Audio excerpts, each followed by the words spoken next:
Hey, everybody, it's Eddie from Tokyo. This is your cryptocurrency update from Japan, and we've got a couple of really big stories. Just buckle up and let's go.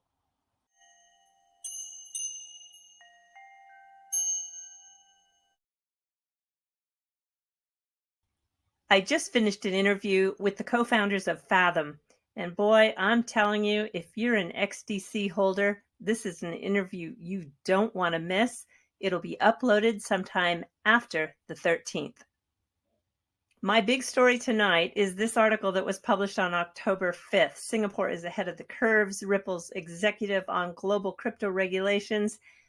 I can't wait to bring this one to you. But first, let's have a look at what is going on in the world of tokenization. I know everybody, you hear everything is going to be tokenized. Well, you know what? It is. We have Mr. Kitao, along with Carlos Domingo, who is part of Securitize. They're going to jointly build a digital asset issuance and distribution platform in Singapore. I'm telling you, this is getting so exciting, this space. Ripple and SBI both invested in Carlos. And, well, when you know, you know. He's also one that helped behind the scenes long ago with introducing Flare Networks. Keep your eye on SBI and Securitize. And have a look at this. Ripple continues European expansion, bringing ODL, on-demand liquidity, with the digital asset XRP to France for the first time. This is with a Paris-based pay provider for online marketplaces, and they're going to leverage ODL, a crypto-enabled payment solution, to enhance its treasury payment process. And on top of that, another first coming from Sweden. Yes, another ODL corridor from Sweden to Thailand. This will be with XBot. XBot, which I covered a couple of weeks ago because the CEO is going to speak at the Ripple Swell event, is going to be also an ODL user. So we have two first, one from France and one from Sweden. For this next story, I want to set it up just a little bit. This is back in March when Ashish Birla, who was the GM for Ripple at that time, said that RippleNet ended the year with a payment volume run rate over 10 billion and expanded the on-demand liquidity product to 22 destination markets, observing that this milestone brings ODL near to complete global coverage.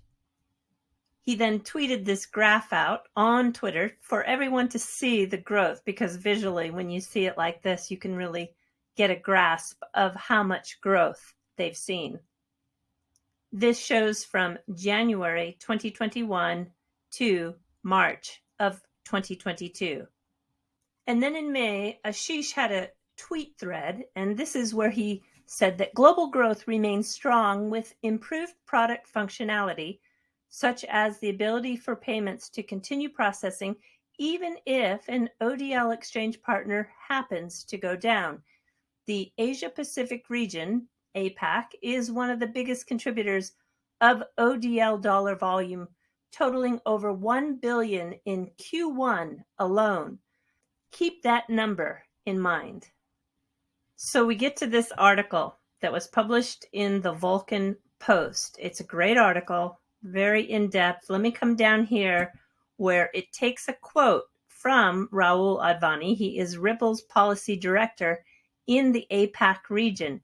And it says in the quote, in terms of on-demand liquidity, we're going to be doing US 15 billion this year. That's the highest it's ever been. We're growing 8 times, 9 times year on year. That's because we solve a very real problem. My first thought was, wow, did this media really get his quote correct? So I checked Rahul Advani's Twitter feed, and on the 7th of October, he uploaded that article. Nobody saw it. He's got 2 likes and 2 retweets. Poor guy. Because it's big news. And if it was not correct, I don't think he would be retweeting it. So should that be the ODL volume? Wow, we have seen quite an increase. You have to be really careful with media in this space. It's pretty bad. Here's an example. Yesterday, I talked about the Lightning Network. They had a critical bug. It was a very major problem. It froze 100% of all the nodes. It was a bug that was in the Taproot implementation on Bitcoin. And yeah, it just, I shouldn't be surprised. Nobody covered it. CoinDesk, Cointelegraph, Bloomberg Crypto, The Block, nobody had a story except for some smaller independent groups out there. Protos was one that covered it. I'm hoping my favorite writer, Siamak Masnavi of Crypto Globe, decides to do an article about it, because this is really something that needs to be covered. And at the same time, I have to talk to myself as if I've got a mirror in front of me, because I should be talking about Charles Hoskinson today and what's going on Twitter, although I'm sure there are other people covering it. It seems like it's just not getting better. It seems like the friction between Charles and the XRP community is just getting worse. And I honestly, I was so busy with that interview and preparing for it, I haven't been able to go through all the Twitter storms, and I will cover it. I won't avoid it, but it seems to just not be getting any better. And I hope that there comes some sort of solution to this where everybody feels like the truth is out and everybody gets to say what they want to say in a very civilized manner. So anyway, I'm not avoiding it. I'm just not prepared yet to really dive deep. Although when I have a chance to listen to some other content providers, maybe they are covering it. I'm gonna hit it tomorrow. All right, everybody, we're jumping to the fluff, and I'm gonna go north to Hokkaido. This is a Hoshino resort. Hoshino resorts are very nice. And if you want to have a little fun in the snow, this has got great powder snow. And also, they do a fantastic job at just giving you what's called omotenashi, that is hospitality. One of the things you can look forward to is a lunch outside underneath a kotatsu. These are very Japanese. People have them in their home in the wintertime.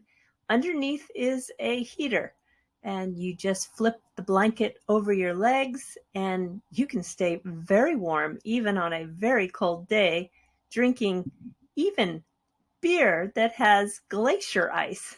That's what that blue one is. This is something that I've had on one of my fluffs before. But look at this skewer of seafood. Oh my gosh. Amazing. Yeah, I haven't had dinner yet.